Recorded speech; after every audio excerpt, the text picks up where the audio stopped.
I particularly enjoyed this residency because it offered 6 months, whereas a lot of other ones that are available are just for 3 months.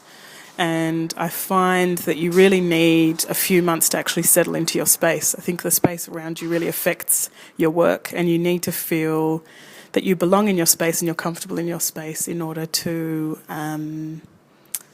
be free in how you're expressing yourself. So I really liked the idea of a 6-month residency, and the director of the program is very qualified and has a great history in the arts, and I knew that that would be a fantastic mentorship for someone like me. And I really enjoyed the idea of being in an urban environment coming from an industrial space. I think that was probably a big clincher for me because I knew that it would actually change the way that I see and think when I'm in my space. I also really enjoyed the idea of being in a residency because, in particular this one, because every 2 weeks we have a salon night where the artists that are participating all give you feedback on your work, and we all discuss how things are going and push each other to look at things differently. And that's definitely something that you miss once you finish studying, having peers around you to critique you. And this program is one of the best things about the program is having that every 2 weeks. It's been really, really influential in the way that I see my work and in developing my thinking. The program offers mentorship from the director, but also visiting artists and curators that come in and present different topics of interest. They also give feedback about your work. The salon nights, which I mentioned before, are probably one of the best things that are offered, which have been the most helpful to me as a practicing artist, having constant critical feedback. And I guess also feedback from people who are qualified to give it. I mean, a lot of shared spaces, you'll have a fairly diverse range of artists that perhaps aren't always so willing to share their time and thinking about your work. So this residency helped to create an expected environment where you give as much as you take. And that's been really lovely compared to previous studios. And what's expected of me is to return that. So for me to be present at the salon nights and to also think deeply and critically about my peers' works. And obviously to be involved in any programs that are run. So open studios, visiting artists, anything that comes up basically that you're involved. In October, there's going to be 2 open nights for Art and About Festival. One will be an open studio and another one will be a curated exhibition.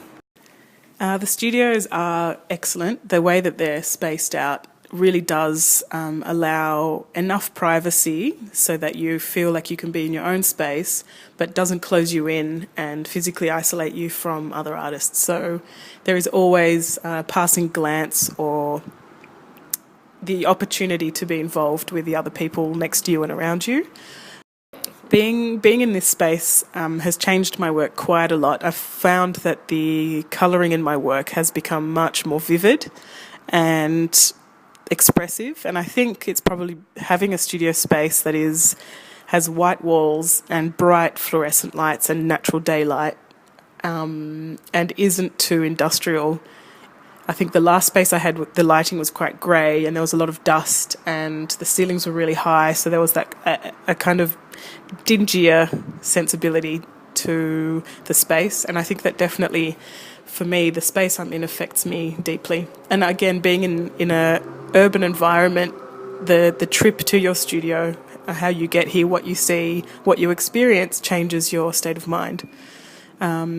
As opposed to previously, I was quite close to home, so it was just a 2-minute drive to get to the studio. Now it's a half-hour bus through the city. I see a range of buildings and I see a big block of apartments with palm trees and a swimming pool that has clear walls so you can see legs swimming in the pool. I can also see a bit of Oxford Street and a lot of Darlinghurst.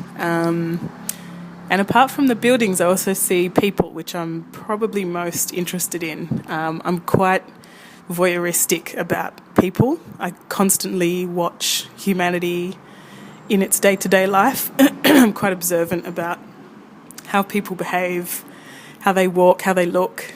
And being in this particular area, there seems to be a great concentration of people who perhaps live life a little harder than others. And I've seen quite a few funny but also quite sad and upsetting incidents with people who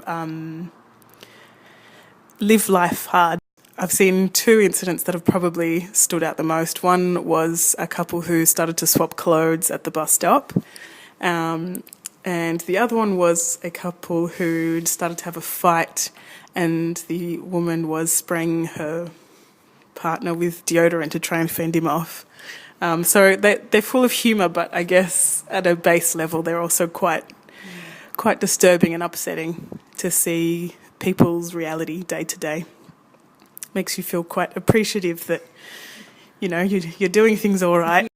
Yes, and calling it a day's work is probably the most important thing to start with. You have to treat it as a job, and you have to commit a certain amount of time to it. And although you're your own boss, so you are flexible with when, how, when and why, you really do need to treat it as something that starts at a time and ends at a time.